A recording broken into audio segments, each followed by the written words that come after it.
Everything is, Yep, we're recording. we're recording. Sure. You ready, John? I'm ready. All right. I'll call the work session to order, and will the clerk please call the roll? Councilmember Christy Camp, Here. Councilmember John Hagenow, Present. Councilmember Carol Kerr, Here. Councilmember Aaron Parmet, Councilmember Dan Sullivan, Here. Councilmember Suzanne Riefstall, or Mayor Ken Riley. Present. There's 6 council members present. All right, thank you. And the first order of business is communications to council. If anyone would like to speak to council on any item on the agenda today, please step up to the podium. If you're online, please raise your hands. Seeing none on the audience, seeing none online. Communications to council is closed. First item of discussion is the draft ordinance 2026-0-09, and I'll turn it over to the town manager. Okay, this ordinance, which we'll be addressing later tonight in the first reading, is really a housekeeping ordinance replacing references in our master plan and sub-basin master plan in our various codes and ordinances with the Keystone Comprehensive Plan.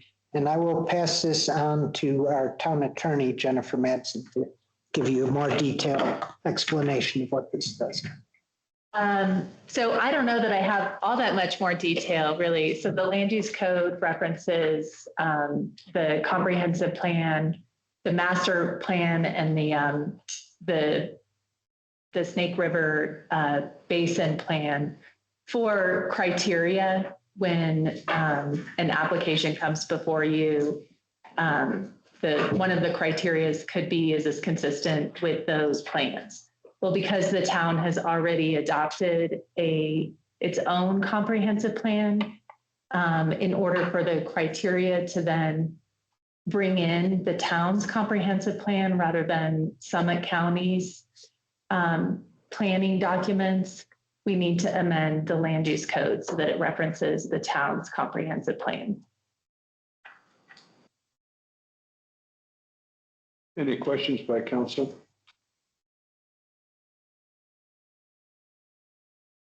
Any questions by the 2 council members online? Nope. None for me.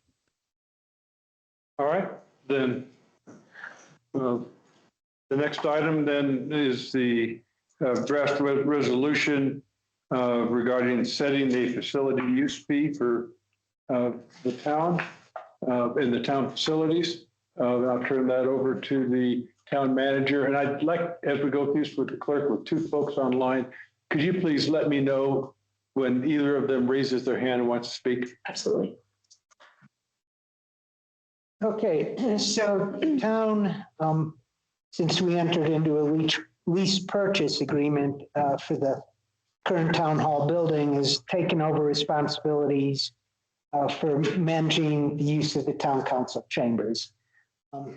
This, as the council has pointed out, is a wonderful public space and can be very useful to members of our community. And recently, the town council passed a policy defining the organizations that can use the facility. And I'll go over these real quickly. Governmental and quasi-governmental organizations that ranges from organizations that we are participants in, such as the I-70 Coalition, to our neighboring jurisdictions, such as Dillon or Frisco, people that very much contribute to the well-being of the town of Keystone.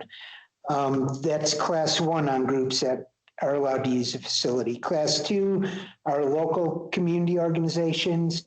That's Keystone HOAs, local businesses, and nonprofits that serve the Keystone community. And our third class of organizations are basically others. whose proposed use directly benefits the Keystone community, or who serve a civic, education, governmental, or community-oriented purpose. That might be something from, an organization that's hosting candidate debates for a statewide race, to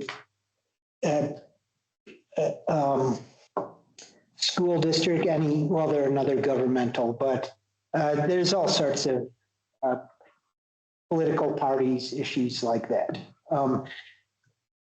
In adopting this policy, we put off setting fees for the use of this policy. And I've, since that time, looked into what other communities charge for our facilities.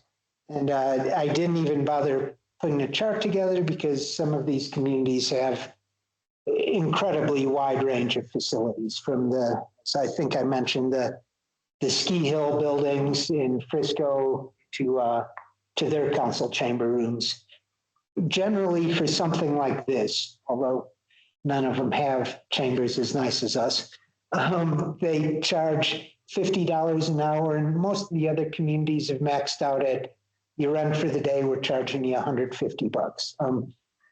Our fees have to be representative of the cost incurred in some way. And that's basic utilities, maintenance, just even debt service on the building, issues like that. So they have to be reasonable fees.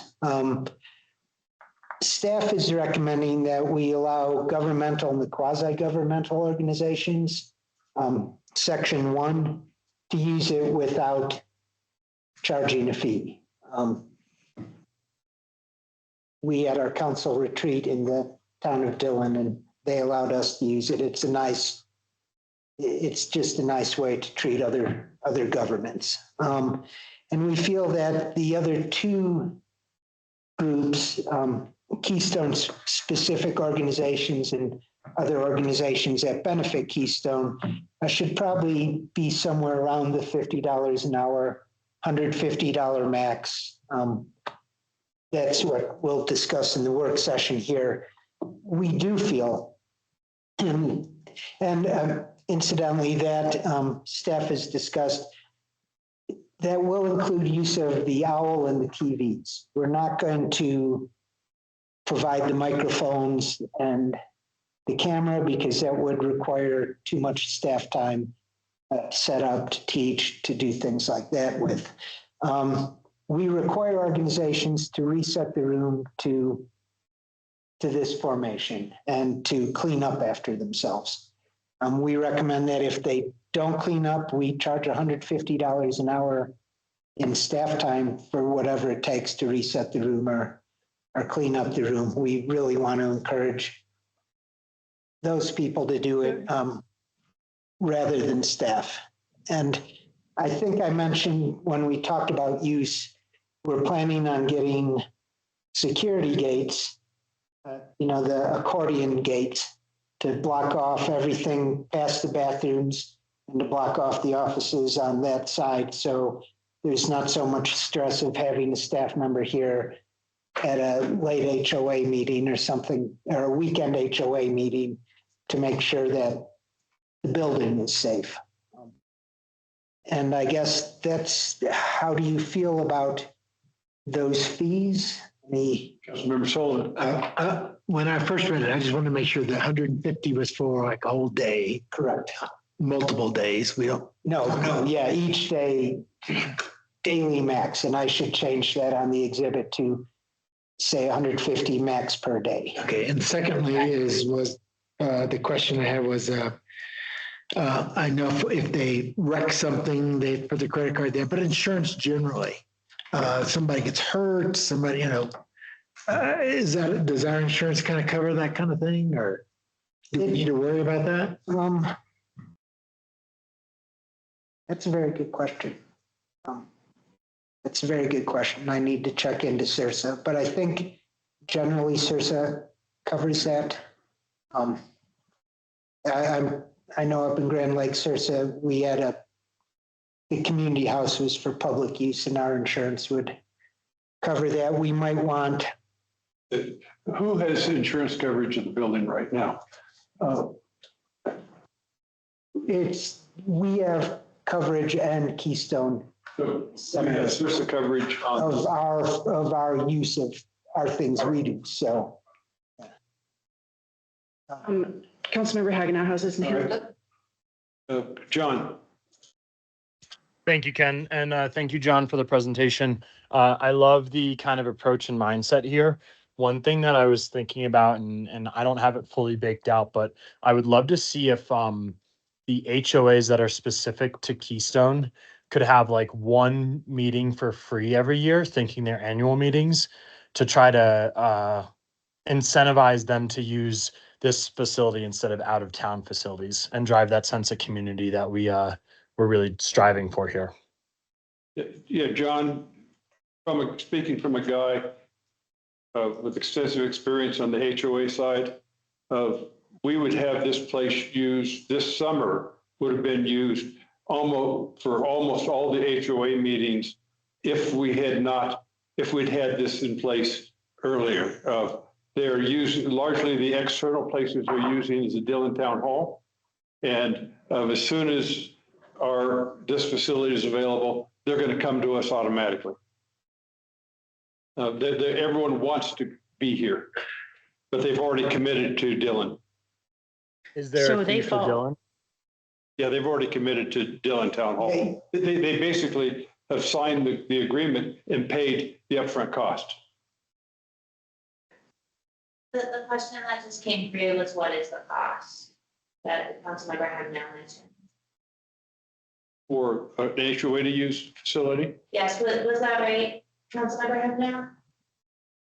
Yeah, so I was asking for Dylan, is there a similar fee? And I know that there wasn't a Yes. comparison chart, Yes. which Yes. I've heard 2 fees. It depends how long they're going to be in the facility. A typical HOA meeting is about $100. And that's a couple hours. And can I recommend, going back to the insurance company, I don't think it in any way needs to impact this resolution tonight, but I'll dig into CERS, and there might be a requirement that they provide some sort of proof of insurance themselves. That will be a CERS decision, to tell the truth, and then we can amend our use policy.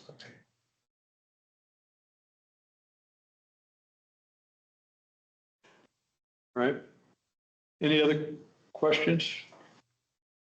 Any concerns with the policy as written? Well, I was hoping, and I understand your point, Ken, but what do other people feel about like one free meeting per HOA, or something like that? Is anyone else in support of that? Want to talk about that? Or? HOAs have 1 meeting a year. Yeah, my view is that I think they'll come anyway.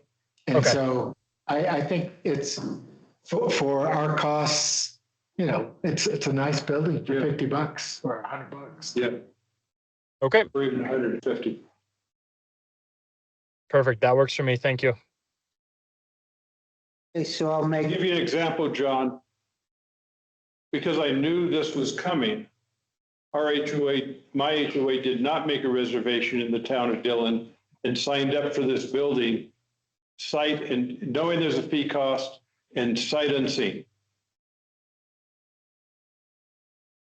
So, and it was just basically, we're going to pay whatever fee the town puts on because it's a significantly closer to where our properties are. And everyone understands where we are here. One other little question from an administrative perspective. A lot of these HOAs are at night meetings. No, most of the HOAs are actually on Saturday mornings. Okay, off hours. So from an administrative perspective, do we have to have somebody here? no, that's, our idea is we have a key that whoever signs up for it would get, it with the expectation that they lock up after themselves. And that's why we're going to get the lock-offs, because I'm sure Gabby or myself or someone will, when we get a chance, drive by to double check, but I don't want to, it's a real burden to, Yeah. on staff. I didn't want to have you. Yeah, and we're going to do everything we can to make sure we don't have to be here. Eventually, when we get full ownership of the building, it'll be even easier because we'll probably put a code lock on the door that will expire, that we can set to expire at Okay, a certain point. And you don't even have to be concerned. And that's exactly how Dillon Town Hall works. Yeah, Of you, okay. They really work. The police department comes up, unlocks the door since they're in the same building. And then at the end of the day, they come up and lock the door, and the people attending have complete access to the lobby as well as the stairs going up to the meeting. actually, that's a great idea. We can, it doesn't even have to be staff. We can have police on their routine patrol, let them know there was a meeting. Would you just check and make sure the doors were locked? Yep, Councilmember Kerr has their hand up. sure.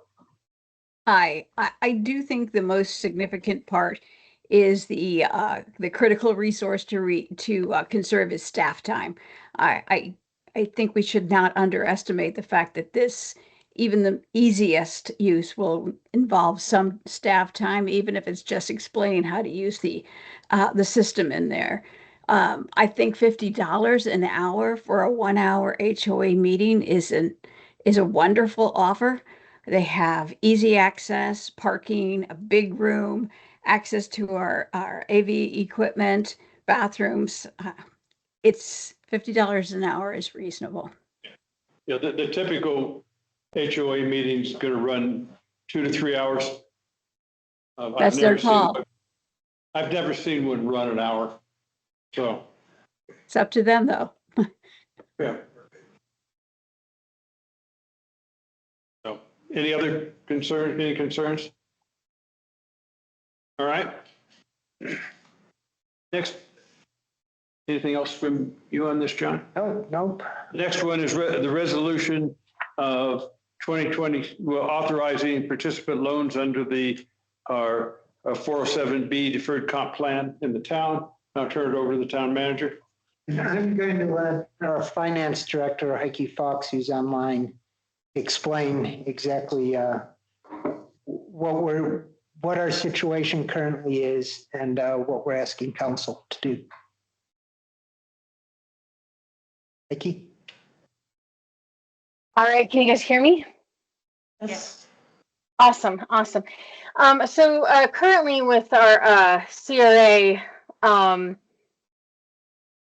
when you guys established it, you elected not to have the option for employees to borrow against their retirement. We had an employee approach us because it would have benefited them greatly if they could borrow against their retirement plan. So we're bringing this in front of council for you guys to reconsider. And what we want to do is our 401A is a Social Security replacement. So we're not recommending that they can borrow against their 401A. But we do believe that they should be able to borrow against the 457B. And the CRA actually has a whole loan program. And I feel like I'm not sure that I know any municipalities that don't let their employees borrow. Most of them do, if not all of them. And when they do borrow against it, it's with the CRA's policy. They have to borrow, they can only borrow 50% of what they have vested, minimum of 2,500, maximum of 50,000, and they have to pay it back in a certain amount of time, and it's through payroll deductions. And then once they leave the town of Keystone, it'll be due and payable in full.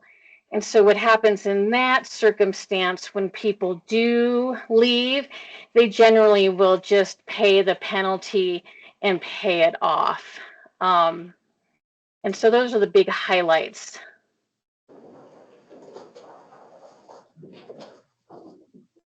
Questions? I mean, to me, this is just like a 401k Yeah. loan. Yes, exactly. Exactly.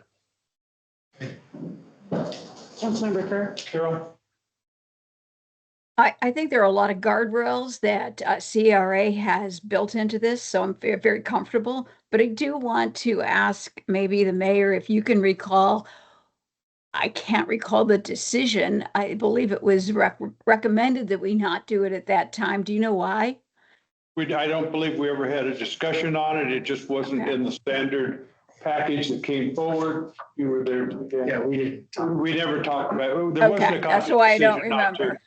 So All right. it just never came up. Okay. Any other questions or concerns about it? That was my exact question. I couldn't recall why it wouldn't have been included during It transition. just wasn't part of the package. Yeah. Is there, Heike, you talked about having to pay it back if an employee separates. Would there ever be a case where an employee is involuntarily separated and wouldn't have the funds to pay that back? No, because the collateral is really your 457B. And so if you do terminate and you don't make other arrangements with them, they can definitely make arrangements so you can continue your payment plan. They just generally choose not to because most employees, unless it gets deducted from their paycheck, don't end up making payments. And so then they just end up withdrawing the portion of what they borrowed from their 457. So there's always an asset to secure it against. Yeah. Yeah, and when you do Right, John. pay off a loan out of your fund, there are tax penalties Yep. you'll be assessed to. It's tax current income. Yeah. Okay. Thank you. Unless the plan participant is not retirement age, and then you, from what I Oh, there may read, be a penalty. Yeah, 10% penalty for early withdrawal, but that's also, Yeah, just like for. Any other questions or concerns? All right. Town acceptance of roads. hey, hopefully we'll spend more than 2 minutes on this one. Yeah. Well, actually, this has been pretty nice. Hey, don't count it over yet, John. Town council shown interest in taking responsibility for plowing and maintenance of actually almost all the roads in the town of Keystone.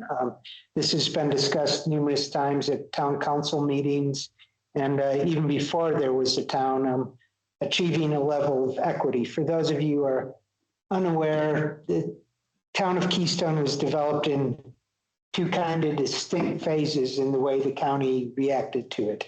And in general, if you're on the west side of town, the county accepted ownerships of the road and maintenance responsibility for the roads.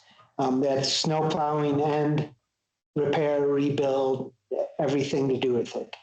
Generally in the K and C area in the eastern side of the town, the county required the roads be built to county standards for the most part, and then refused to accept maintenance of them, accepted ownership of some of them, kept others private, but required public easements. A very confusing hodgepodge. Sometimes multiple different things on a single stretch of road. The council, as I've said, has shown an interest in let's settle this once and for all. We're a town, we're taxing everyone as an equal responsibility share of our tax revenue. Let's treat everyone equally. We've done this in three phases, kind of. The first phase was we obviously had to accept responsibility for all the roads that the county had accepted responsibility for. And we also accepted responsibility for the plowing and maintenance on a few limited roads, tennis club roads, the roads around River Run, which are entirely private roads. Largely transportation routes. major transportation routes are bus routes. And then this past year, we've been taking the maintenance on the roads that were publicly dedicated right-of-ways, but privately maintained. Now we're at step 4 of this, really, which is taking over the rest of the roads. And this is in the report, but I'll put it out there for anyone who's listening. So there are 25.9 miles of road in town limits. We are currently responsible for approximately 11 miles of maintenance, and there are another 11 miles of roads that serve as transportation routes that are owned and maintained by private entities.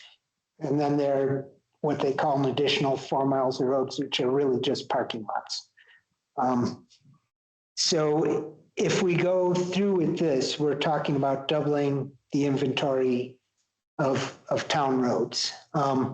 Roadway conditions are ranked from the worst are serious, very poor, poor, satisfactory, fair, and good. Of the roads we maintain, only 0.8 miles are identified as very poor or poor. Actually, most of that is a stretch of West Keystone Road and some tennis club road. There are approximately, of the privately owned and maintained roads, there are 1.2 miles of roads rated serious, very poor, or poor. Most of those roads are Idabel, River Run, and Durham, the roads right around the River Run base. Several organizations have been reaching out about dedicating specifically those roads around River Run and having the town take responsibility for ownership and maintenance going forward. Ownership and maintenance means 2 things to the town.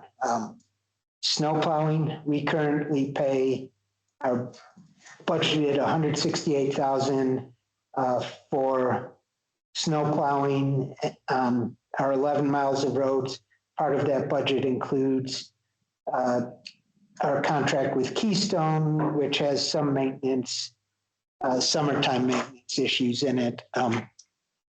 We're going to readdress that and make that just a snowplow contract this coming winter, most likely. And then there's, so $168,000 for snow plowing and 11 miles. And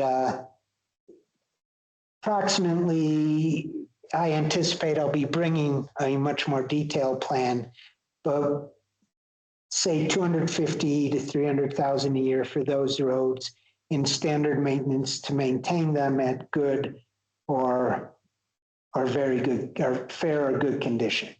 Our budget right now shows us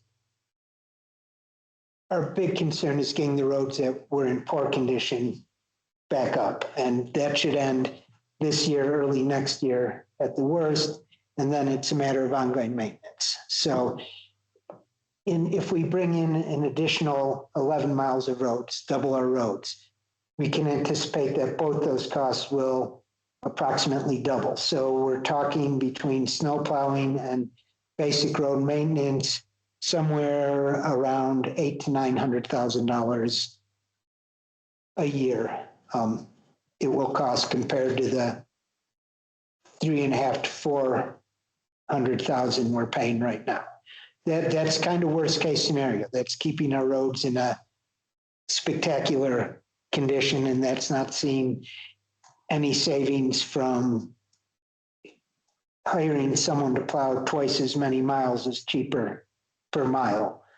So it'll be probably less than what I gave, but I wanted to be conservative in the estimates. The town, the way we're budgeting, we absolutely have those funds to take over maintenance and ongoing care of any additional roads that we bring into our system. So we use the county standards for road construction, and I just put a link in the packet because they're long and detailed, and it goes into a lot, but they're pretty straightforward and pretty common across the board. This is not something that will catch someone off guard, and I imagine we'll adopt those standards directly into any future land use code we have too.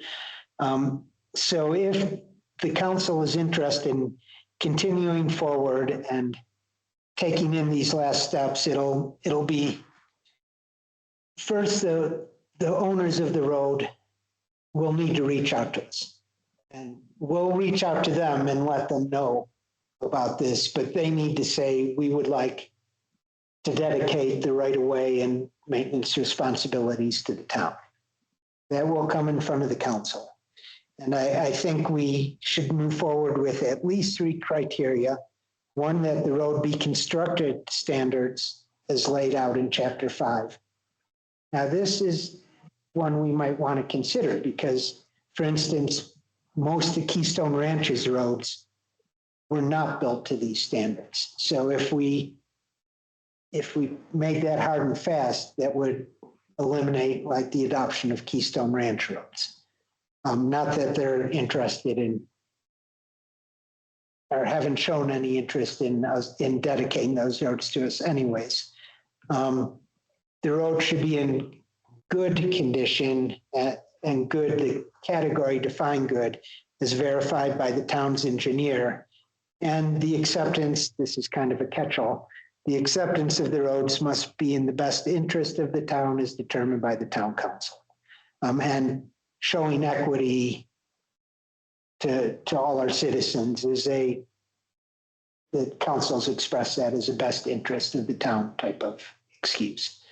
So I guess we're asking, what do you think? Are we ready to go forward, take over all these roads? And do we want to add criteria, reduce criteria? Couple questions. Firstly, explain the parking lot roads.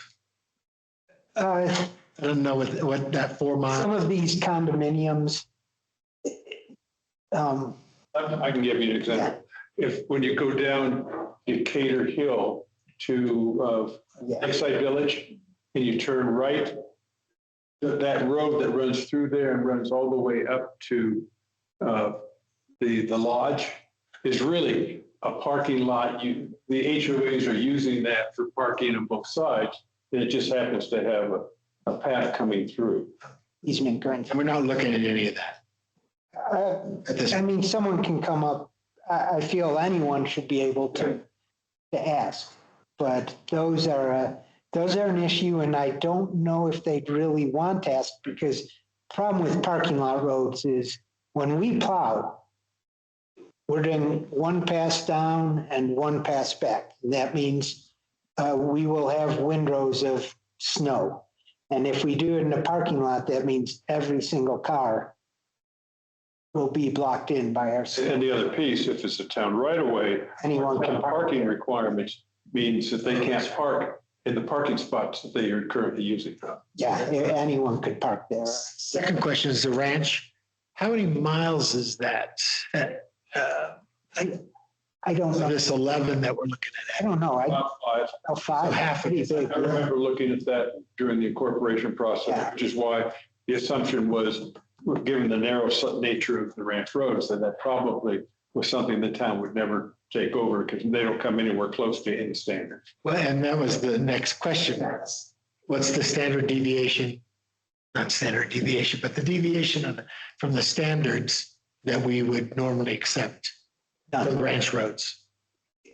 You said that they're not up, the construction was not up to snuff. Well, the construction was good. The roads are just too narrow. Basically, they're too narrow and have sometimes too sharp of corners immediately following each other.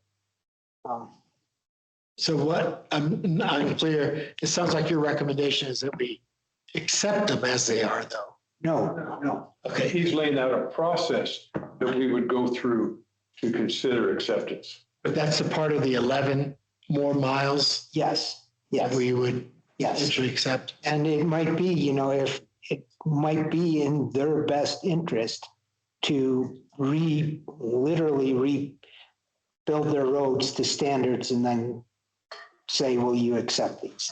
But they won't be able to have that conversation about rebuilding roads until they see a document that Right. this is what the town would need to see Right. to be able to take this over.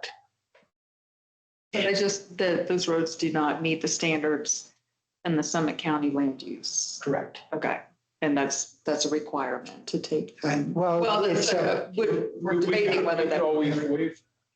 The council has the authority to, they could apply, the council has the authority to accept or not accept those roads. And the standards the town managers laid out are the basics that we would consider, but we could consider doing that. yeah, and well, we'll continue to use ranch as an example. Even if you pick these three criteria, the roads be constructed, the standards be in good condition, they can still ask. Yeah. And council can see that, you know, this third criteria that's in the best interest of the town outweigh the first criteria, and we still think we should go forward. That it will always end up being a council decision. Carol. John, I wonder if you can explain the variations of poor through good. I spent some time today on the county code, and it's pretty black and white what the standards are. So to my layman's eye, it looks like a yes, no for most of these things. And yet you have explained how they are the roads that we are currently responsible for are graded at anywhere from poor to good. Who does that? How does that happen? That would be done by a civil engineer. And we've had all our roads, including the private roads, judged by a civil engineer. And I'm not exactly sure what the definitions of each criteria are. But for example, we had one serious road on our report that was a ranch road before we. Talking about the area around the stable. The stables section. Okay. And well, no, I believe River Run Road is in serious condition too. It isn't Idabel. That's very, very poor. Yeah, basically Idabel, Durham, Ranch and River Run, as I remember, had significant requirements. And in the case of KNC, they basically said, we'll pay it. Yeah. Now that if you take it, but you know, nothing's been applied or anything, but so in the case of road like that, we would probably expect them to bring that up to standards and they would accept. So let me delve into that if I might. When I first read this, I thought this was our policy. So I wasn't entirely sure I understood what direction you were looking for. It says that this is a way forward, but it really comes down to the same thing. They have to request, B, they have to bring it up to standard, good standard, and C, we, the council, would just make a decision, yes or no, to accept it. Is that what you're asking? Yeah, our old policy would also require that the road serve a specific purpose as a transportation route, served a government facility, or served as a major arterial route. So that eliminated a lot of the side roads Okay.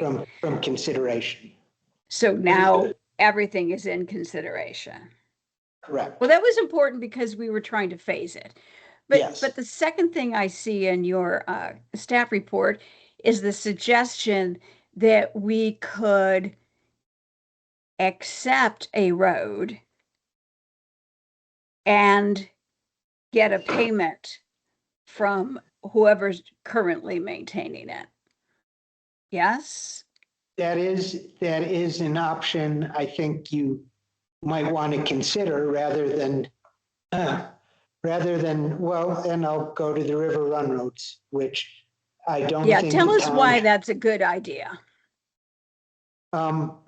there's a cost savings, rather than a private organization. Those roads are owned by Vail Resorts, so they would have to pay taxes on their asphalt, taxes on their road base, things like that. So if we were willing, it's more work for us. It would be much easier for us to make anyone, if they want those roads brought in, you guys fix those roads and then come talk to us. So that's why this is in here for consideration. It's easier for us to make them do the work. But we have more experience in dealing with road builders, in road RFPs, and there are savings for basically for our taxpayers if we do the work instead of them. The risk is that we set and we've seen this happen, we say, we'll accept the roads with a donation of $1.4 million. When it comes down to it, it's going to cost us $1.8 million to build the road. Right. So that's, I personally would rather have them do it, but I wanted to throw that option out there for your consideration. Okay, and the reason I'm asking, I wondered if you had your thumb on that idea, because I'm very concerned about the surprise cost that can develop, and we all know that happens. Yep. And if we are talking about KNC, they budget for road maintenance. They do have the money.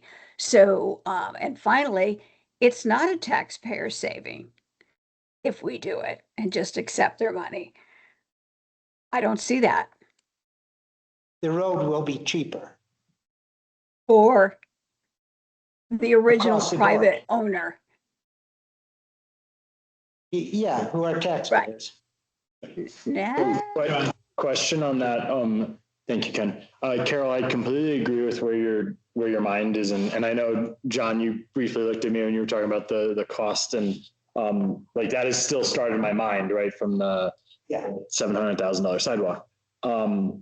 Is there a way that we can get the best of both worlds, right? Because I think really what it comes down to is the protection of somebody else getting the road up to snuff before giving it to us, and we're accepting it. But the tax implications that you talked about, right? Can we offer a tax exemption for certain projects? Is there a legal way that we can make this advantageous for them and get the same benefits while also protecting us? Well, we don't have a tax, which is a problem. So who's that tax going to then? County and the state. And we get the county share of that, but it's not our tax that we can't exempt someone from it.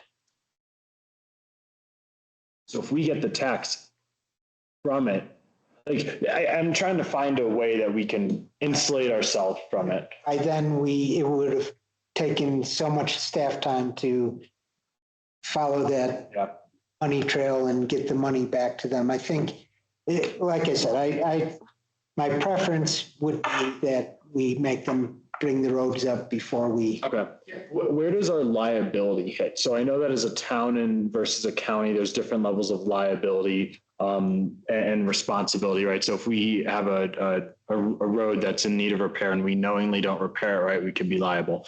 Of those standards that you and Carol have kind of talked about, right, that, and I don't have them in front of me, but it's serious to poor, very poor, et cetera. What level would we be liable for? Is it anything besides good? I will throw that to our attorney, but I would think not. I think it's very fact specific. The standard is a dangerous condition of a public road. So what is a dangerous condition of a public road? I mean, you could have a good road with a huge pothole and that could be a dangerous condition. I mean, maybe that wouldn't be a good road. I don't know what the engineering standards are, so I don't know that I could say. I mean, maybe that's a question for the engineer. Yeah. If you could mesh those two together, those standards. I understand the analogy, right, of the pothole on a good road. But I guess my concern, right, when I look at a lot of this is I don't want the conversation to be, we accept a fair road and all of a sudden we have to spend $2 million because it's now a liability concern. But I would also be willing to work with some of these partners in reducing the standard a little bit to be able to make exceptions and I'd say be better for the public service. I guess I'm kind of just speaking out loud here. But.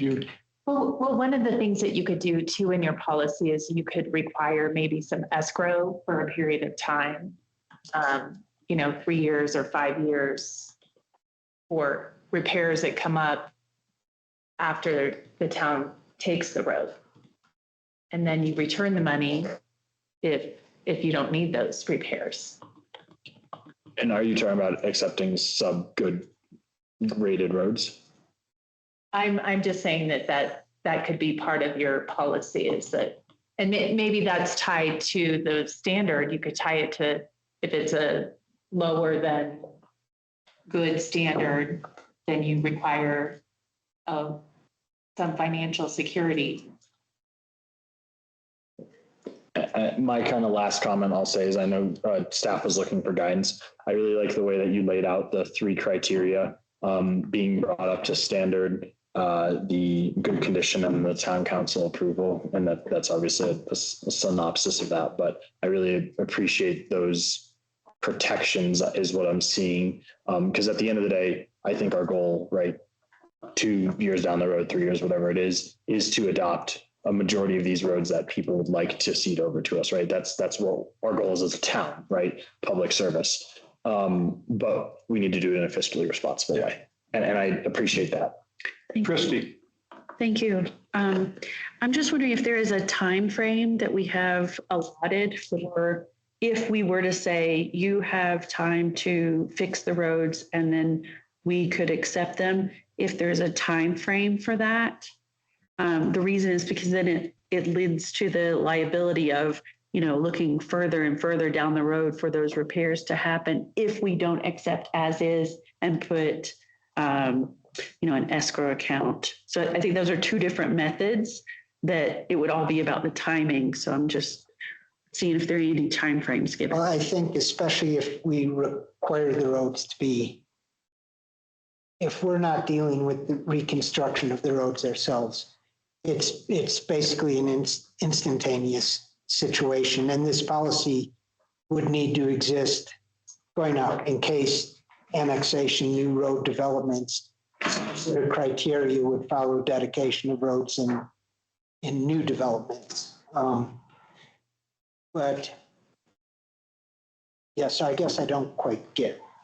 I'm just trying to understand if there is a way that we could put a time frame on one of these options to be more in line with what you're looking for, or what would be the best for our town to maintain all of the roads sooner than later, so that they could have a shorter time frame or a time frame that gives us comfortability to allow them to fix it without putting us in further liability of it not being fixed for 2-3 years. We don't have that liability though if it's not our road.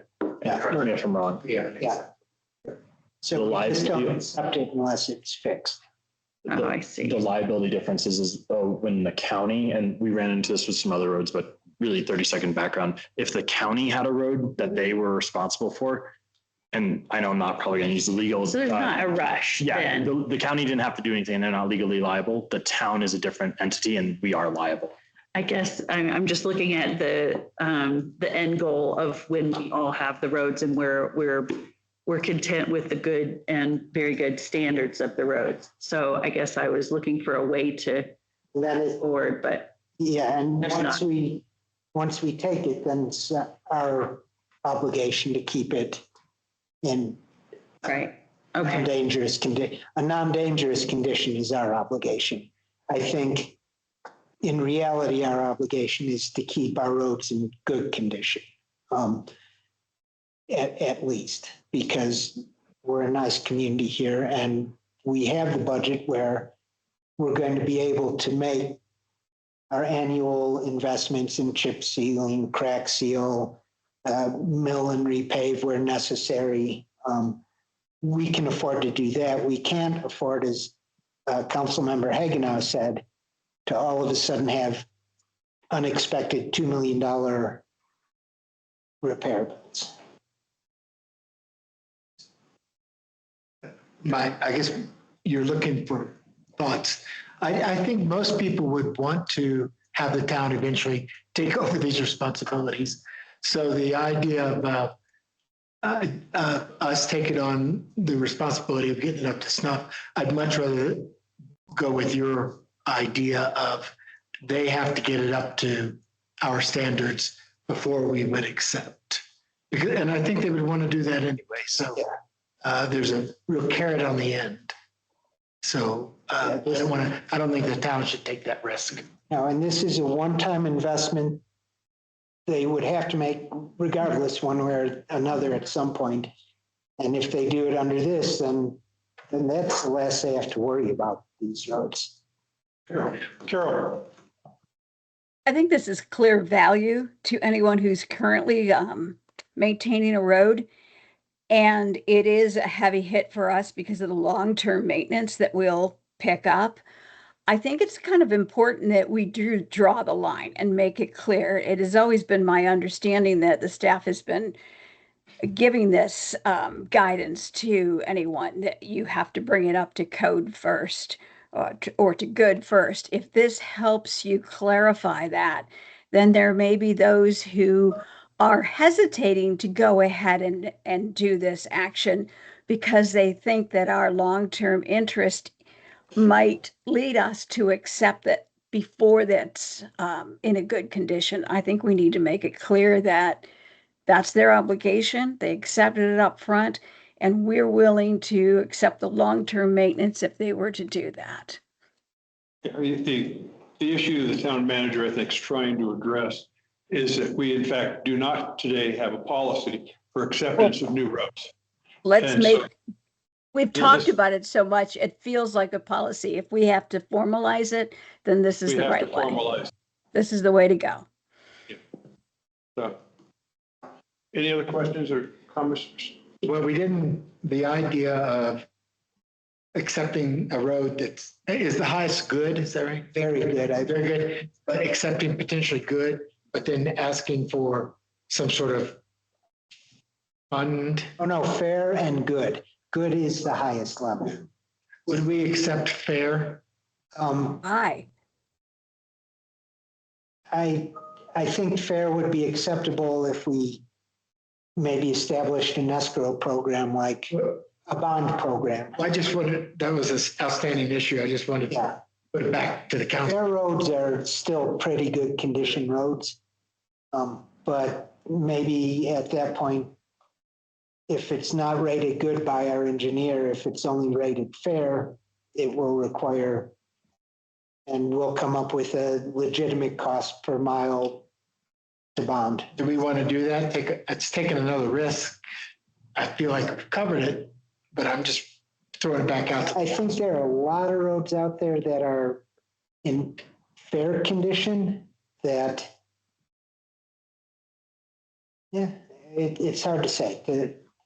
It's hard to say. I felt good was not a bad spot. Just make, you give us something. Basically, if a developer comes in, they're giving us a new road before you take it. That's generally how it's happened in other, very few new cities that have old roads. And so in general, they're getting a new road.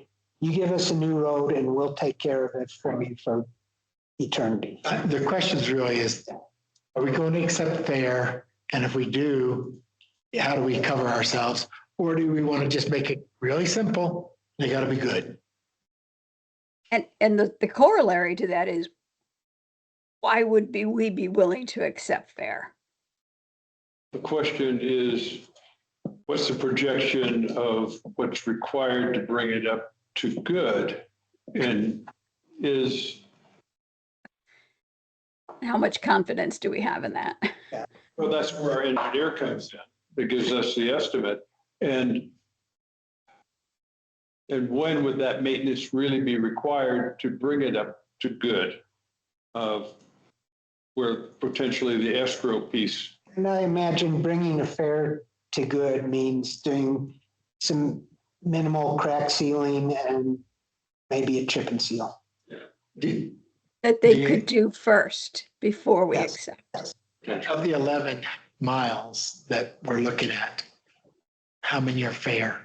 I I mean, is it a whole bunch? unfortunately didn't take my work computer. I took my personal computer on vacation. So I figured out I had the report emailed to that. I don't have it right here right now. I'm kind of happy with the entire idea of bringing it up to good. Good, okay. And that simplicity, I kind of like it. Yes. And then if someone has a fair road and they would like to bring it in, then they can talk to us. Yeah. Okay. Do you have enough guidance with that? I do have enough guidance with So that. you can draft a resolution that puts the policy in place and. All right.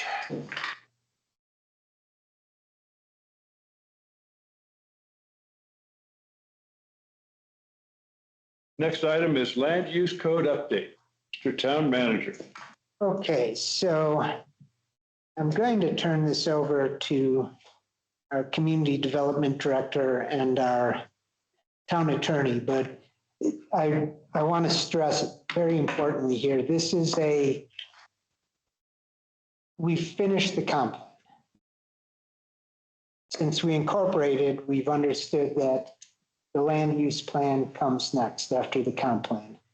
As we've seen, and we're continuing to see even tonight with our ordinance addressing class 3 things, there's just a whole lot wrong with our county land use code that is currently was adopted as the Keystone Code.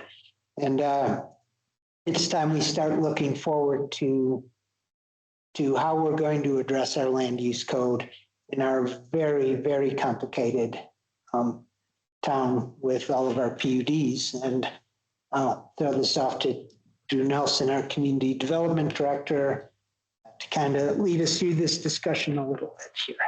Good afternoon, Mayor and Council. You have a memo in your packet from me that kind of addresses kind of the main core goals of what we're looking to do. Really what we're hoping to get is a little bit of feedback on what any sort of RFP that we send out for services might look like as it relates to looking at revising or updating our land use code. At this point, as John noted, we did adopt the Summit County Code. It has a lot of references in it to other areas of the county. It tries to cover, an area that encompasses 4 different ski areas, not just the one that we have here. It offers a lot of things that are rural in nature and not necessarily resort oriented. So I think that we feel that it's appropriate now to look at, advancing the code to the next stage where it's Keystone specific and really focused on the issues that we have that are going on here. One of the things that we really view this as too is an opportunity to encourage folks to look at either development or redevelopment opportunities in Keystone, encouraging them to come to us and look to work with us. That includes resort partners, as well as other homeowners associations and things like that. So really what this is intended to do is just really spark a little discussion from you as to how you would like the process to kind of unfold as we go through this. We've given you 3 options that are in here that are listed. There are a number of firms in Colorado that are regional and operate in this realm that provide more planning related services. They do incorporate attorneys into that process, as well as planners, designers, things like that. There's another option that we have around involving the town attorney's office to just simply kind of rewrite sections of the code as we go forward. And then there's kind of a hybrid approach that we could involve kind of both that planning side as well as the legal side of things to bring about a new rewrite for the land use code. So really more than anything else, this is just simply the first step in what we envision to be many steps. This is just a launch pad for us to start to understand how you want us to craft and design what we go out and look for, and what the taste and flavor that you have for how that process unfolds. So really kind of, again, just more open-ended. It's intended as a work session. There's no full decision that's being necessarily made tonight. It's really more just giving us a little bit of direction as to how you want us to write or craft any sort of proposal that we want to put out there for consultants or for the town attorney's office to consume, and give us a response back to that. And if I may add a little bit to this too, our first step is clearly wrapping our head around our 31 PUDs that we have. That's step one. And then step two is, how do we go about crafting a land use code that it has quite a few requirements that we as staff think are important to the town. The first is that it encourages, and this is your decision, encourages development and redevelopment. I don't think it's ever been the interest of this town council that we try to inhibit development or redevelopment, but there are some very just difficult issues in dealing with the code we have that actually at this point do inhibit development or redevelopment.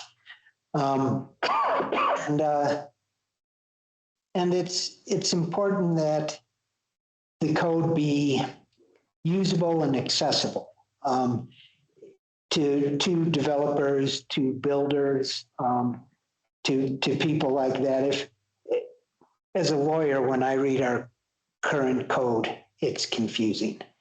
And I can't imagine what a small-time contractor feels like trying to determine what's allowed in our land use code, let alone in our land use code, and then our plethora of PUDs that exist underneath it.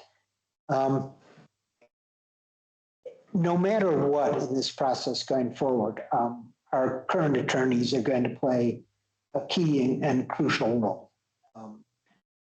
They're very good at their job, and they know what exists on the ground better than anyone. We're not, as I said, the purpose of this is to make it easier for quality development and redevelopment that enhances Keystone, rather than blocking that development and redevelopment the way it currently is written in many ways. It's a 1 to 2 year process, most likely. It will require, we've really gotten a lot of community outreach, which will feed into this in the comp plan, but this will require a lot more specific stakeholder outreach, building community, some of the major,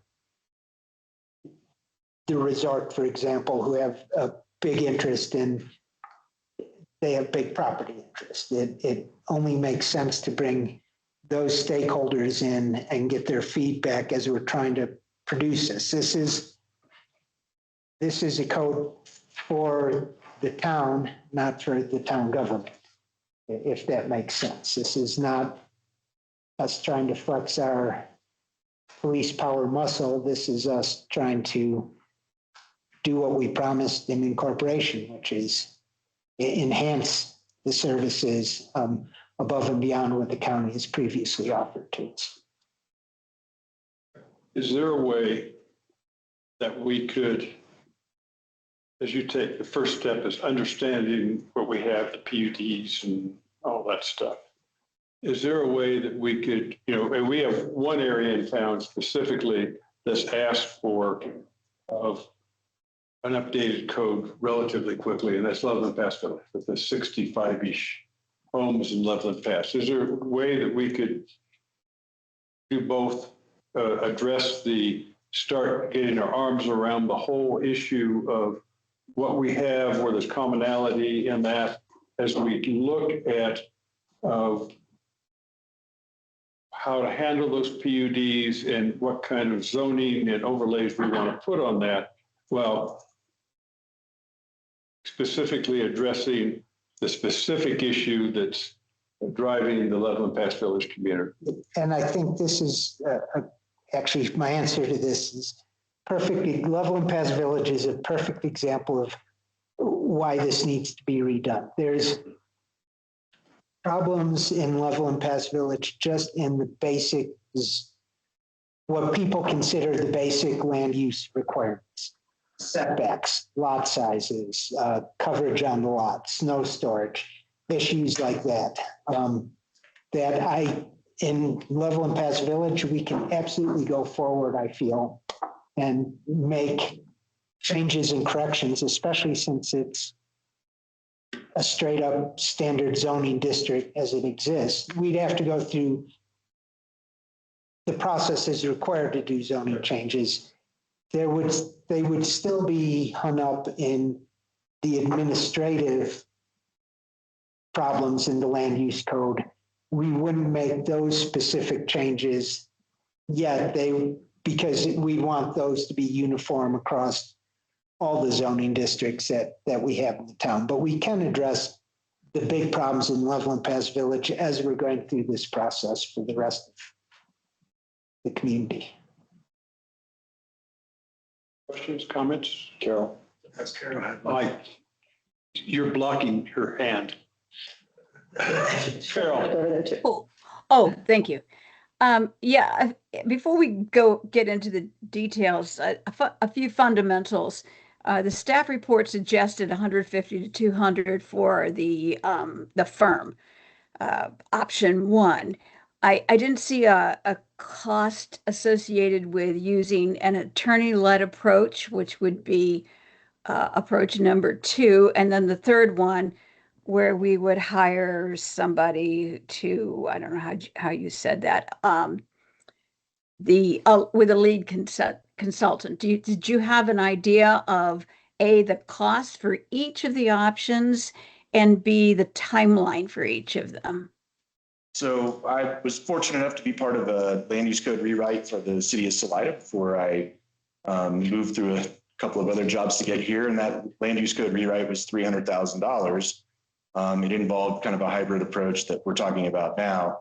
I don't anticipate that the complexity of what we have here would equate to that. It's a larger community, more stakeholder involvement and engagement, things like that. But I do think a roughly $150,000 to $200,000 cost estimate is generally reasonable. And Jennifer, you may have to help me on this one in terms of what the total out-of-pocket attorney cost might be related if your firm was to run it solely. I don't know that I'm prepared to speak to that today. I mean, I can't give a exact number. I mean, it's not going to be, it's going to be in that range, but it could be maybe a little bit less. I don't know. I think one of the issues too is that we don't have enough internal analysis yet on what parts of the code we need to strip out, or if we need to strip the entire thing out. If there's ways to replace just certain sections or things like that. I don't have a good enough feel for it being, here a relatively short period of time, but I can tell you that it doesn't function well for what we do on a day-to-day basis. So the likelihood is that we're looking at a pretty significant rewrite of the land use code. And I think, again, $150,000 to $200,000 is a relatively reasonable estimate. Yeah, I think Councilmember Kerr, that regardless of what option, it'll be somewhere in that range. Okay, I appreciate that. If I could follow up on that, I think this is all a part of understanding why it's necessary and what the urgency is. Ken has suggested an urgency. Drew, you have just suggested a reason why we're going to kind of take some additional initial steps before we would launch. I would like to ask specifically about John's comment that, how did you put it? That there are parts of this code that inhibit development and redevelopment. Could you explain that? Well, just the simple thing that the county land use code does not allow for electronic submission of materials. Okay, well, that's all right. That's That's not $200,000 worth of expertise. No, but I mean, that inhibits development right now. There are all the whole notice requirements that we're going through right now, step by step, for crying out loud, public notice for a non-binding voluntary work session is a ridiculous requirement. I could go on for probably about 400 But let me pages interrupt, of- rather than you try to do that, because I don't know you don't want to. That suggests to me there are certain elements of that we can address in on the side as we move along. If something simple like electronic submissions can be a matter of a resolution, if we have just changed some of those planning issues that you talked about by, I think, an ordinance, is it possible that some of this we could address while the rewrite is going on? I'll let our attorney answer that. Well, I think you definitely can, and we have been. I mean, certainly Yes, we've it sounds been like. making changes. You know, one of the things too that we're dealing with is that we are making changes. And so, but we already have a code out here. So we're making changes via ordinance. We have several different ordinances, and then we have our code out here. And so this is, and part of this too is probably goes to codification, but it's hard when you have one code with lots of changes to it to mesh everything together and for a developer to review and understand what exactly are the requirements today that I need to be following. So is it fair to say that to some extent it's a matter of streamlining all these multiple moves we've been making into a single document that's updated and codified and all that? Even more so than that, I think one of the reasons we have such a complicated land use code is because it was updated piecemeal by piecemeal. You update a piece here and you might completely miss how it impacts this piece over here. And I think we as a town owe it to our landowners and our contractors to not create these traps for them in their development. Okay. John. Thank you. I appreciate the context and bringing this forward, right? A couple of just questions to level set myself. I know you talked about Levelland Pass Village as an example, right, of how this code impacts. But obviously the code impacts the whole town, but there is significant PUD considerations with our town. Could you just highlight again real quick how those areas that have PUD considerations would be impacted by this? Well, the first thing, and it's still a little early for that discussion to tell the truth, because the first step we have to have is a pretty in-depth analysis of what we currently have. Okay. So what I'm getting at with this, and not to beat around the bushes, I know that 90% of our town, right? I'm just throwing out this number. Don't quote me on it, but 90% of the town is governed might be the wrong word, but has PUD considerations, HOA considerations, right? I struggle with the cost of this, right? And the seemingly non-tangible aspect of it, right? You build a $750,000 sidewalk, you have $750,000 sidewalk. You build a $200,000 code rewrite. People don't see that. They don't see the value necessarily. There is value to it, right? But people don't necessarily see that. So I'm struggling with what I'm perceiving as a very small area of town, Loveland Pass Village, and I think there's a neighborhood off of Soda Creek, maybe that's not HOA, not PUD, that would be impacted by this. That's what I want to understand. All the PUDs would be impacted. Okay. All are subject to provisions outside of the PUD, even as it currently exists. Okay, awesome. Thank you. And then kind of a secondary question. We just went through the fire codes and some of the building codes there. They're standard codes, typically in the past 5 years or so, or updated, et cetera. Can we take a standard code and adjust it to be for us? Or is that what we're paying a consultant? Especially here, no. Especially here because of the PUDs and each code, this is the planning side.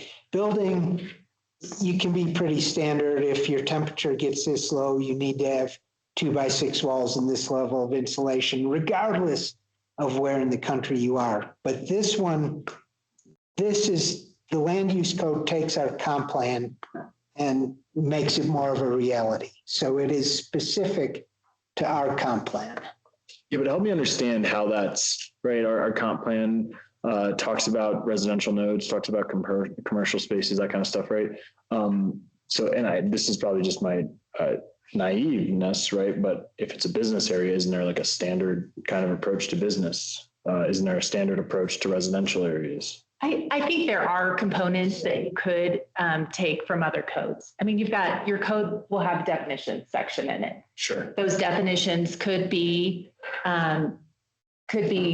consistent with other land use codes. I mean, there's pieces of it that are consistent, and then there will be sections also that take that vision and say, you know, in this area where you want commercial, what type of commercial do you want? And that will be from the comp plan, and that will put that vision into your land use code. And let me, whereas a building code, there's a national standard largely you're implementing with some modifications, potentially local amendments to it. In the case of, there isn't a national standard for a land use code. So what I think Jennifer was just talking about was your land use code, there may be pieces of one over here that looks like it applies to the town that you would put in, and another town may have another piece over here. So yeah, you could put those together, but there isn't a single national code out there that says, yep, we can adopt that and that's good for the town. Is that a fair? That's absolutely correct. And I think the nature of the planned unit developments that we have across town, adding in the flexibility through the code to get people to be creative is another really great option for Keystone.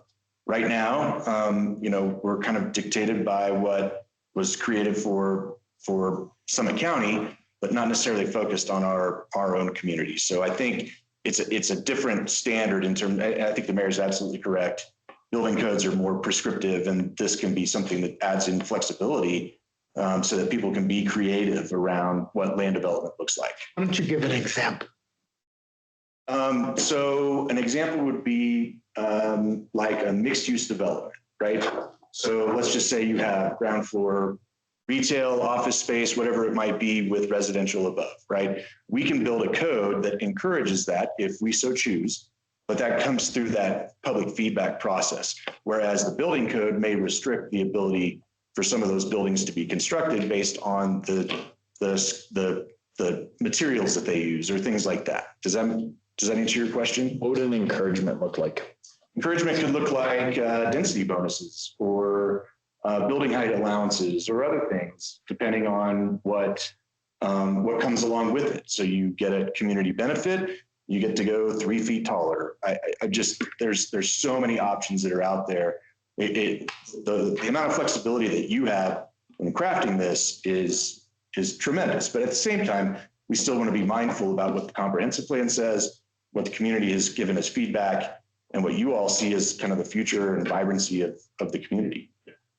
Today, what the council's really considering isn't saying, yes, I want to spend $200,000 on a public engagement or stakeholder engagement program to redo everything. Correct. Really, they're looking for direction to take the first step, which is let's go get our arms around all the PUDs and understand that And then the staff will be in a position to make a recommendation or give us the options for what our next step's going to be. And it could cost potentially, by the time we're done with this, as much as a couple $100,000. And we also want to try to get our arms wrapped around what a request for proposals would look like that we would send out on your behalf. Ultimately, you would have the ability to take a look at what those look like. And if all the offers come back and they're more expensive than what you were anticipating, you don't have to say yes to them. And we're not asking for a decision tonight. We're asking for you to be keeping this in your mind as we go forward and when we come back with RFPs. Yep. Carol, sorry. Thank you. 3 quick ones. First one, what is the role of the Planning and Zoning Commission in any one of these approaches? So I would estimate that you will have members of the Planning and Zoning Commission that will be involved in working with consultants going forward, whether that's through the community outreach process, if there is any, with actual code revisions themselves. Ultimately, I believe they're a referral agency to you all. And Jennifer, please correct me if I'm wrong on that. They would basically make a referral back to you all or a recommendation to whether or not to approve any sort of change to the land use code. So they're going to give you some advice, basically. But basically, aren't they going to be really our arm in the town, working with the community development staff to actually develop this? And then they would be recommending to the council approval. I think you could do it a number of ways, but yeah, that would definitely be one way to do that, is to have the Planning and Zoning Commission, intimately involved and then make a recommendation to council. And at what point would we make a decision about how the Planning and Zoning Commission would be involved? Well, when we know where we stand. So I think regardless, the first thing is, as I said, we need to really understand what we have. Okay, and then I we accept can that. understand what it'll take. I don't want to take too much time on me. In that case, let me give a different question. What sort of development would be influenced or affected by the absence of this new land use code while we develop it? What's up? What are we going to be looking at? And what kind of challenge will that be that we don't already have this in place? There are no plans out there. Well, any plans out there, actually, any development, any redevelopment, any new construction. We look at several buildings along Highway 6 that might not have for sale signs out in front of them, but we know that their owners are desperately trying to market them. And these would very likely cause some big redevelopment. There's a lot of our community that is aging out and is ripe for redevelopment on a major scale. So I feel there's a sense of urgency to this. Well, it's a horrible thing for anyone doing anything right now. Even putting in a hot tub is a ridiculous burden for someone right now because of the processes they have to go through. This is a fundamental function of municipal governance. I'm not questioning that. I'm questioning the timeline. My last question is to Jennifer. Could you and your firm handle this? We seem to dance around that in the staff report. Yeah, absolutely. We can definitely handle it. And it would not be just me. It would be me and 2 of my partners. It would be Bob Widener, who I think most of you know, and Jill Hassman. Bob Widener has significant experience in land use planning, in writing land use codes. He wrote Blue Rivers Code. Jill Hassman is Centennial's land use attorney.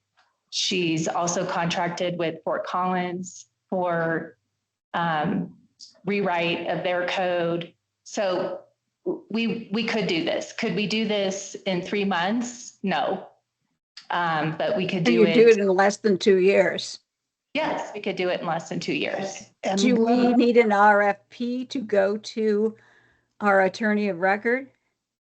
Let me interrupt you for, no, we can go to our attorney of record without an RFP. And the reason we presented all these options are, transparency. I don't want it to look to the community that we're not considering the best options going forward. I have 100% faith in our law firm right here. We're not making that decision tonight, though, even. Right. But And it's since we are not important. making that decision tonight, as we move forward, we might be looking at, I mean, maybe we do the RFP so that we can say, look, here's, now we can compare them. And there might even be a situation where, for example, our attorneys write the land code and we hire a much cheaper consultant to, for lack of a better term, pretty it up. Well, actually, I was a little surprised at graphics how in much there. attention the staff report gave to the ability of the firm to make it look good. And I thought, okay, that's a pricey, Well, that's it's a big not, price to pay for looking good. no, the 200,000 is not entirely for looking good. I know And it's not ease entirely, of but it's part use of it. is- Ease of use is vitally important to this. Okay. I'm going to really work this here. One last question. You have said several times that we really can't move forward till we get our arms around things. I appreciate Drew putting this on our plates so that we can start thinking about it. But what is the process and what are the steps for the quote, getting our hands around it? And what fund would this money come from since we didn't budget for? My first thought is, and our attorneys will be involved in every single point of this process, regardless, no matter how. But my first thought is literally take our land use code as it exists, take all our PUDs as it exists, take our zoning as it exists, throw it through an AI built for this type of analysis to come up with the commonalities, the problems, the differences, understanding this is just the first step. It's not going to identify all the problems. We need our attorneys to really dive down on it, but this should give everyone a starting point on what this is going to look like going forward. So that's my first step is, and we do have enough money budgeted for engineers and consultants to start this process. So we would take it out of the engineering and design line item or what? Yeah, I could argue engineering is. We have covered that much under money this. in there? This We is have a after lot we of- did, after we design the And I believe things there's, we've already promised on there- US there are- 6.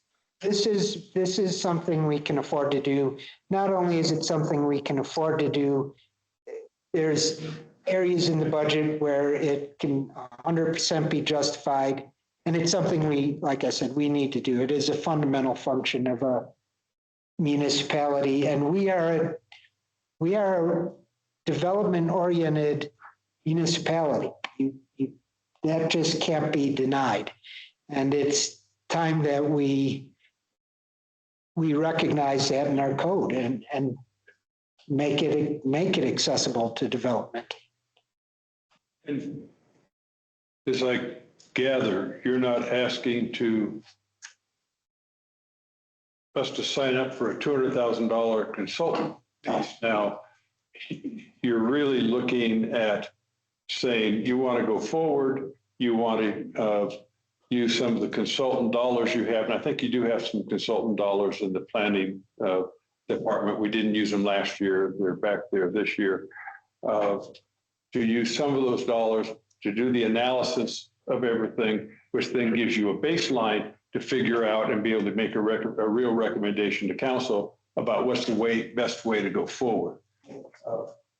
That makes sense. I was going to make the comment that I'd want to know and understand the environment first.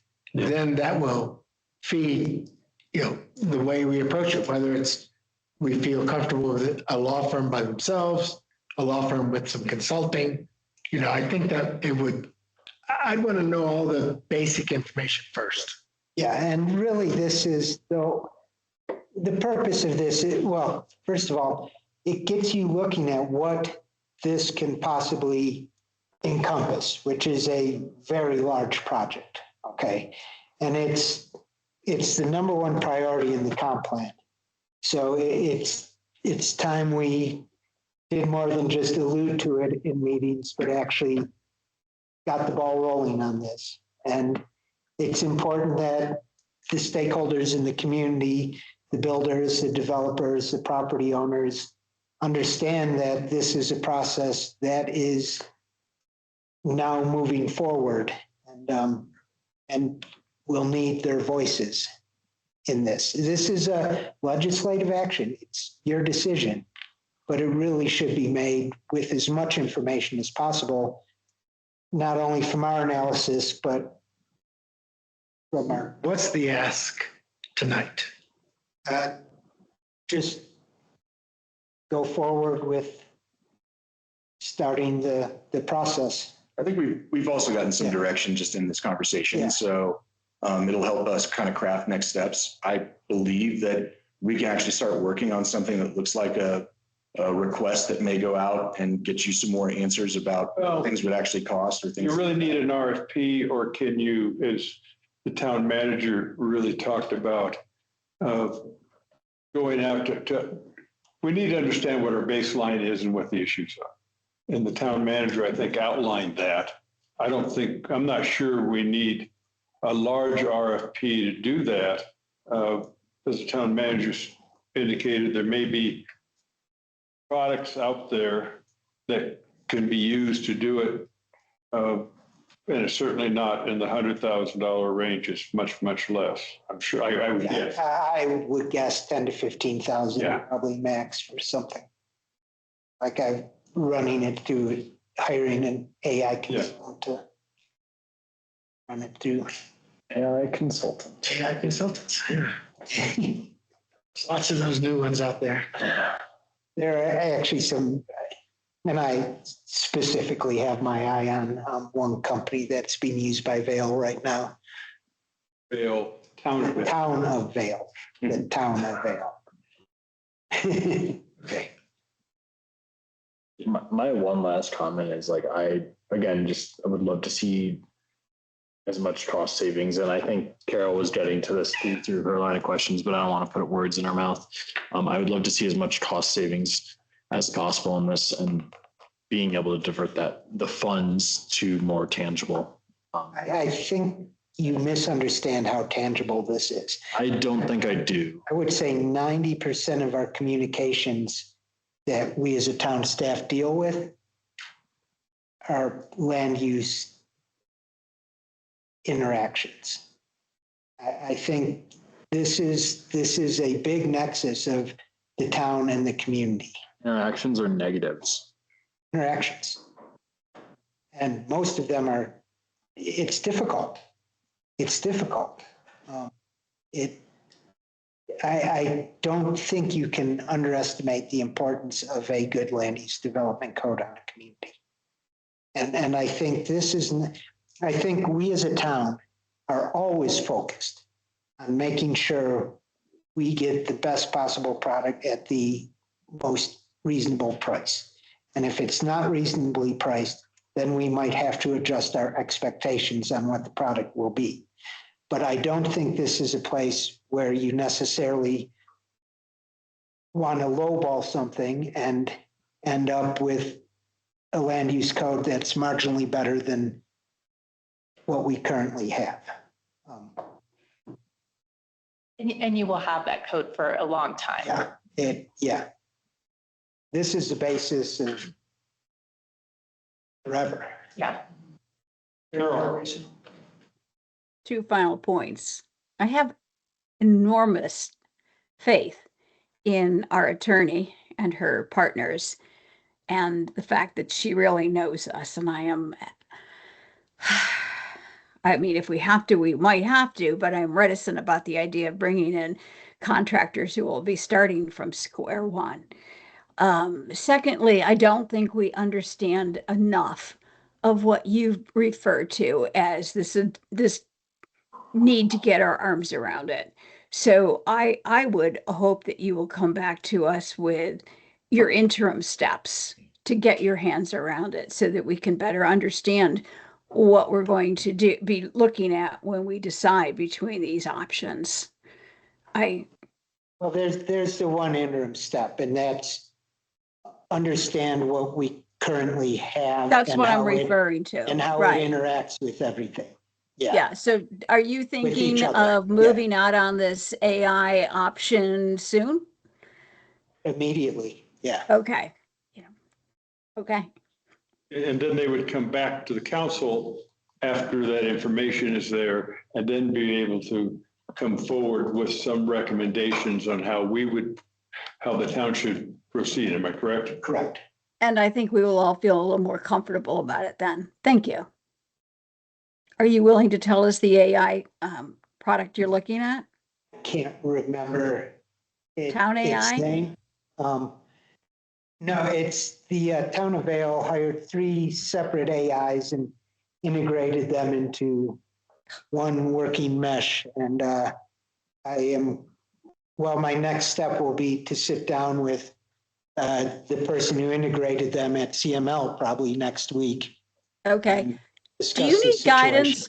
from us as to spending money on this AI solution? No.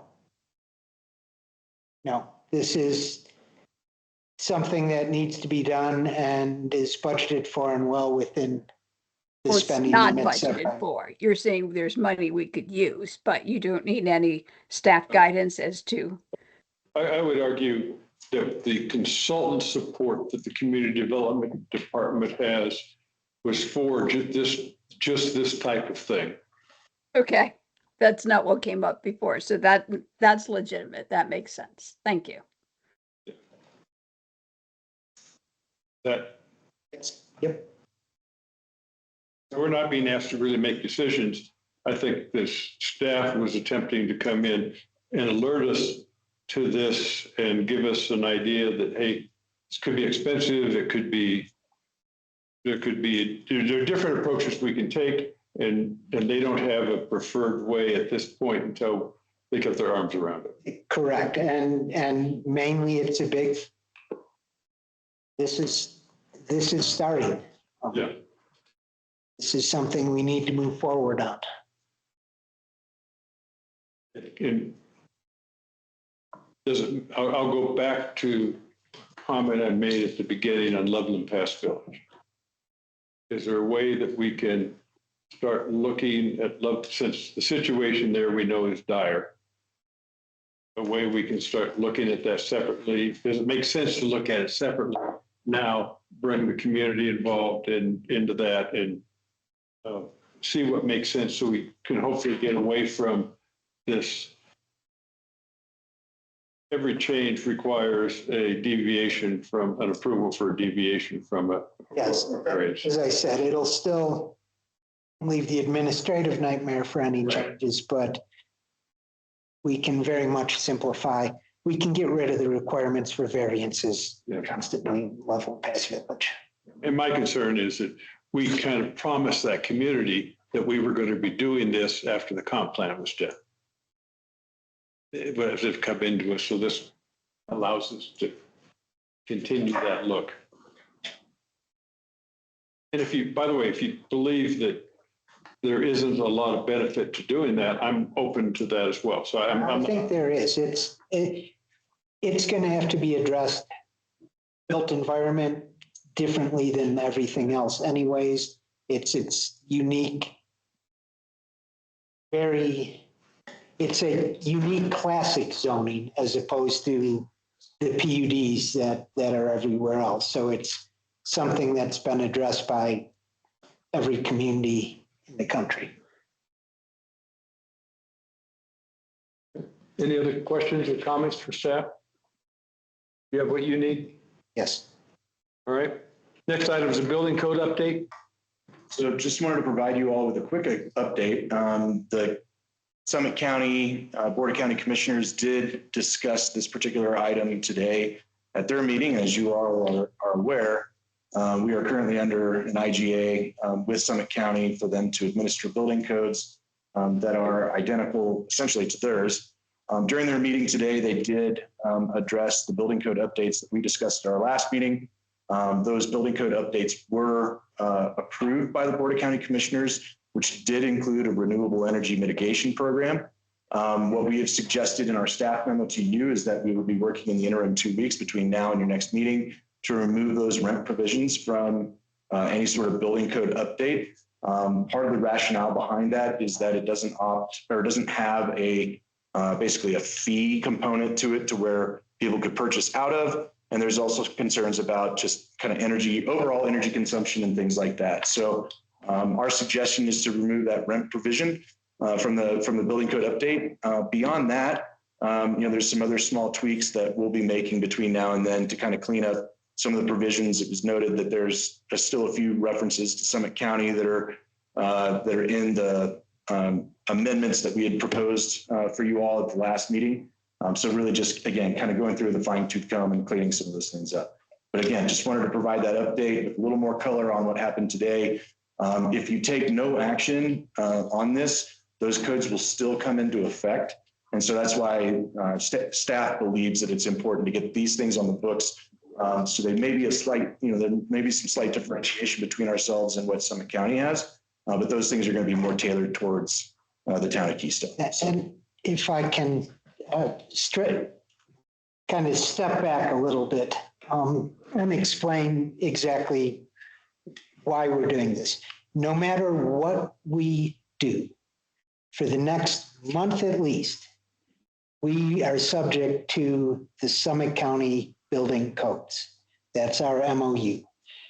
And I say the next month at least because the MOU requires a 30-day get rid of them. We could not get rid of them within a month because we need something that would take that place. No matter what we pass as building codes, the Summit County building codes are still the ones that are going to be enforced in Keystone under the provisions of the MOU.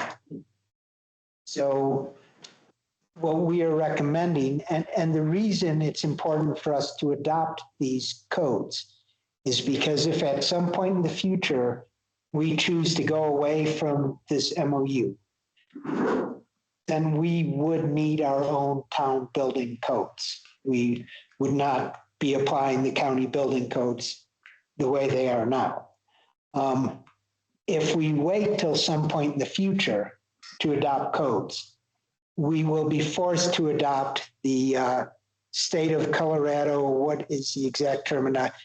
Model low energy and carbon code. Model low energy and carbon code, which is significantly more stringent and in ways not designed for a high alpine environment, the way the International Energy Code is, which we are proposing to adopt right now, which the county still has in place right now.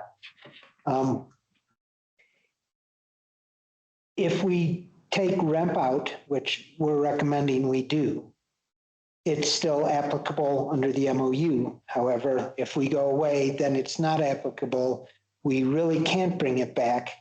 Our attorney, though, has proposed a great addition to this, which basically the council gives administrative authority to make minor changes to the code. So if we want to make minor changes in the future, we can do it administratively rather than an amendment to the code or adoption of a new code, because amendment of a code or adoption of a new code will require adoption of the state's energy code. So this is not, we're really not setting the rules going forward, we're leaving the door open to set the rules going forward. We're proposing adopting codes. The codes that we adopt will be identical to the codes in the county at this point. The codes we don't adopt, like the REMP, as long as we don't adopt it, there won't be confusion. The county will still have the REMP applicable in Just our town. one quick clarification on that. If we do not adopt REMP, the county indicated to me in a verbal conversation, but we can confirm this in the next couple of weeks before second reading on the public hearing on this, that they would not enforce REMP in Keystone. So that was just, they would enforce whatever codes that we adopt.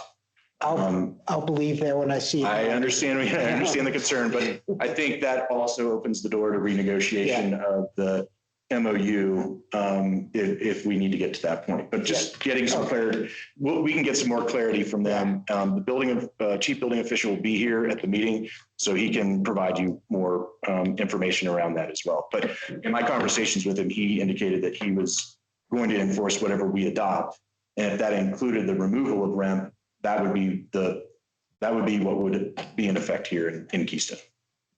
As I said, I'll Sorry. leave it when I see it. I know.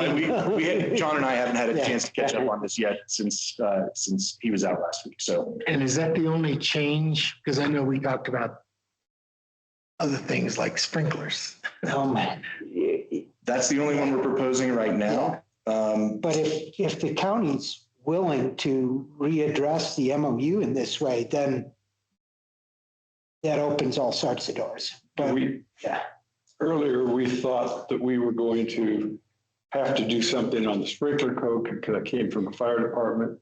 And the question is, and we had some discussions in council, I'm not sure where we want to go with it, of potentially doing the same thing Silverthorne is doing as they reached agreement with the fire department to go to a 5,000 square foot versus a 4,500. The county is adopting 4,500. And it sounds like it would be a pretty simple change to align ours, if we wanted to do it, to 5,000, right?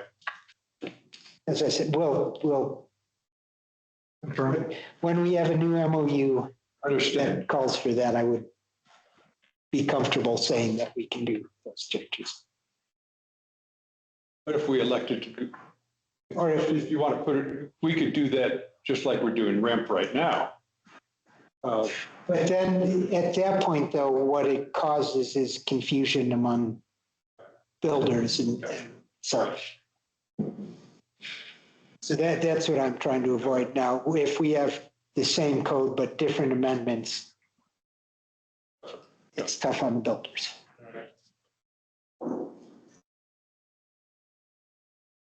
But if they'll enforce our code and the builders understand that going in forward, that's even better. I guess the question for council, then, are you okay with putting in the language into the ordinance that the attorney talked about and then removing REM? And that would be the administrative approval process? Yeah. I'm comfortable with those two. Yeah, I'm comfortable with that as well, because I don't think we have, as a full council, got our hands around REMP right now anyway. So that's the way to go. Thanks for the innovative loophole. Yeah. Yeah, that's Agenda meetings, magic happens at times. I think It's just a genius. And my comment was she just earned her salary this year. well, let's not go that far. No, all right.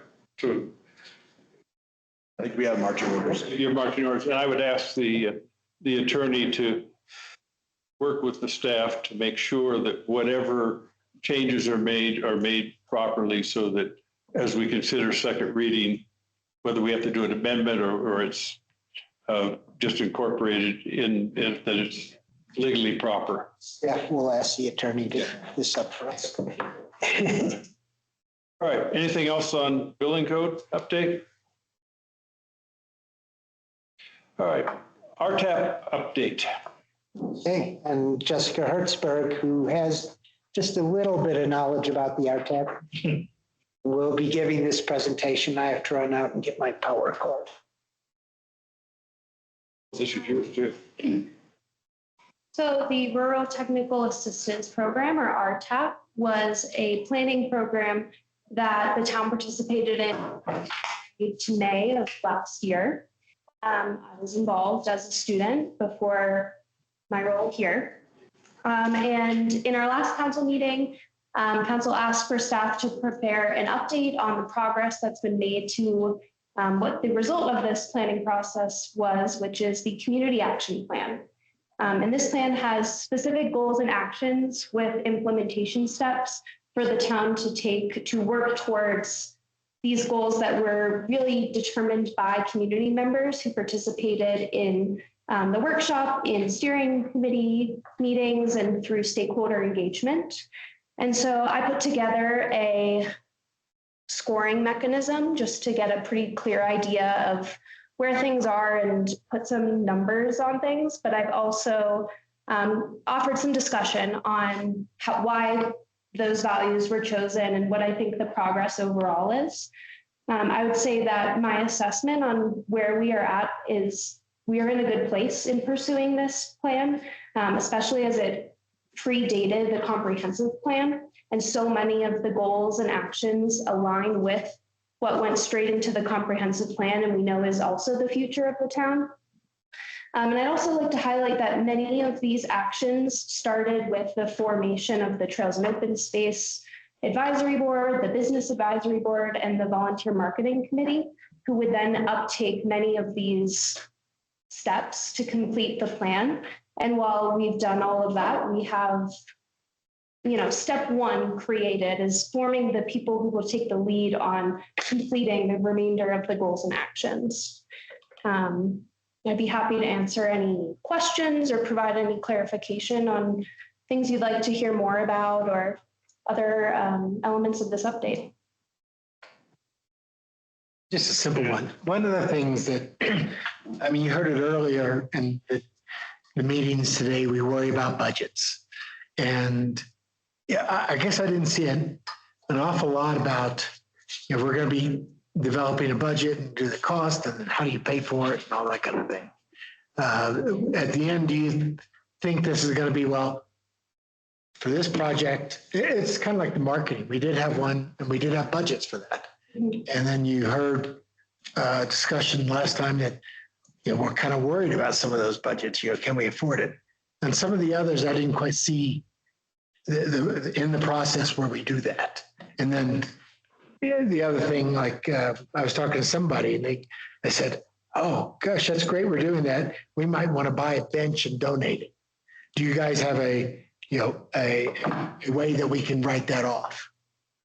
And I don't think we do right now. No, I would not say the intent of this plan was to get into every detail of like how to budget for things. When this was being written, it was not even a year into the town's incorporation. And so there was still a lot to learn and work out. And as students, we did the best we could to plan for all of that.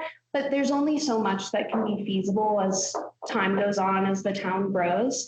And I think it's okay if not everything can be accomplished because of budgetary reasons or capacity, or maybe we've just moved a priority around. This is a non-binding plan. And so it's not something that the town adopted and said, yes, we're going to fulfill every single element of this plan, but it's great framework for what the original community vision was. So there really isn't.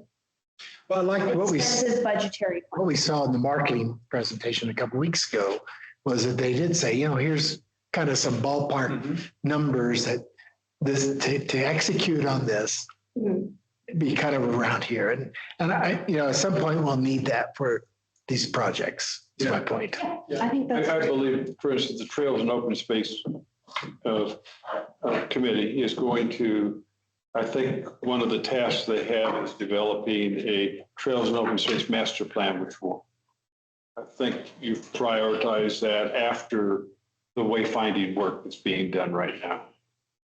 That master plan should lay out what the cost, estimated costs are associated with those steps. And then it's going to be up to us to figure out, do we have the money to do that? Is it something we really want to do? How do we, if we want to do it, how do we come up with that money? So I think there's, like in the case of the trails and open space, there is going to be that effort coming in. And in marketing, we've had a first blush look at what a marketing strategy could look like. Yeah, I would say that, these goals and actions are in different places. Where the marketing committee is at in accomplishing some of these actions is different than Trails and Open Space, Business Advisory, or individuals in the town or the town itself. There's different leaders on all of these initiatives. And as, let's say the Trails and Open Space gets deeper into coming up with a trail inventory and looking at the feasibility of a perimeter trail and some of the things that we heard through the workshop from the community, there's going to be a whole nother effort that you all direct us to do about setting a budget, a timeline, and defining the scope of how that will look. Okay, so I think transit's, well, Christy. Go ahead. I was just going to say that I believe what this is sort of baby steps toward the comp plan. And so I was just going to ask if there were things that you saw that when you were giving a score that you felt like could be further along, or you have recommendations to put in priority to make things easier to get a scope of how to accomplish a goal. I think truly a majority are in progress, and it's just, sometimes it takes 20% of the time to do 80% of the work and vice versa. Scoring something a 1 doesn't mean like, oh, we're so far behind. There's like really a lot of momentum.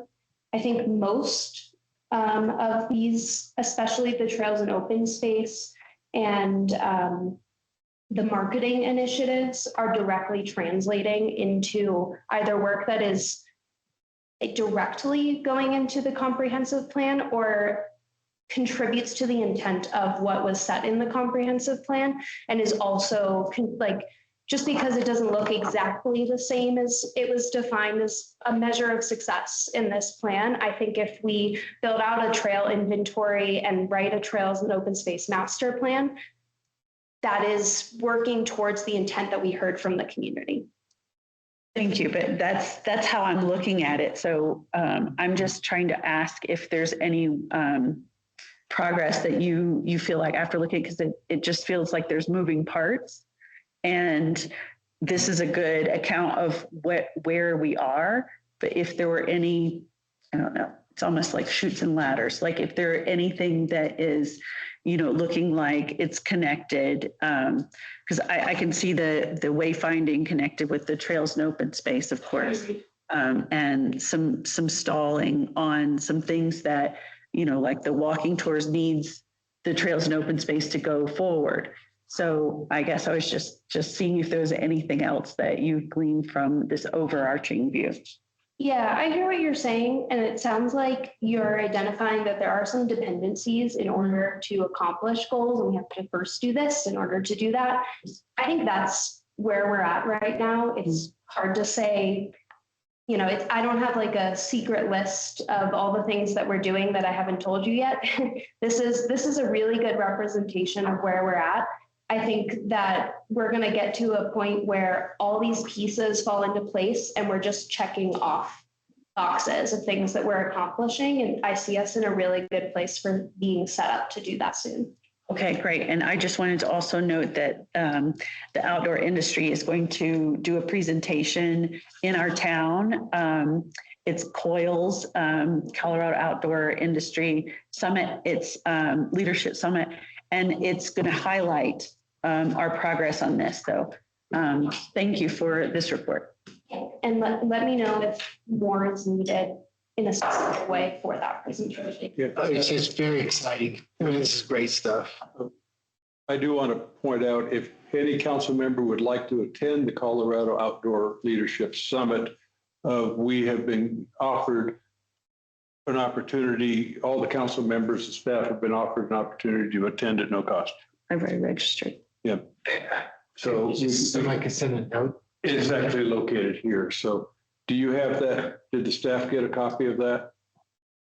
I don't, Then I will send you the copy I received this week that would be great. of that said, hey, and pass it out to anyone you would like to go. No I problem. didn't know anything about it, so. Right. I'm on that same boat. I had no idea about it. Yeah, I'm sorry, I think I might have sent it straight to John while he was out of town, so I apologize that I didn't Yeah. see it. It was only speaking Spanish. Yeah. It was in English. I didn't. It was a premium package.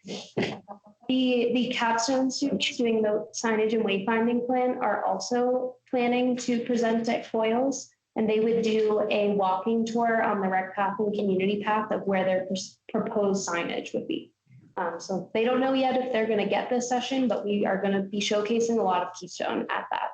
The wayfinding was more going to be developing a plan for what the signage would look like and kind of ideas behind it, not necessarily specific, like we need a sign here, we need a sign here. It does both. Yes. Yeah. Sweet. Thank you. Thank you. If you all haven't taken the survey on signage, please do. It's gone out to the entire town. So if we haven't taken it, it's a good opportunity to do it. Yeah, you all know better than most where things are needed and where people talk about wanting to see change. So that would be helpful. And I think right now we have, I think they told me somewhere in the like 30 to 40 range of responses, which is great. It's going to be open for another almost 2 months. So great progress so far. All right. Anything else, Mr. Town Manager? Oh, he did it. This was much unusual and much faster. Some of these topics we had today had potential to last for hours. So Aaron wasn't here. That's it. it's true. He said that. Aaron wasn't. Yeah. So with that, if there's no other business for the work session, without objection, I will adjourn the work session. I think food is out there ready for us. And we will come back at 7 o'clock for the council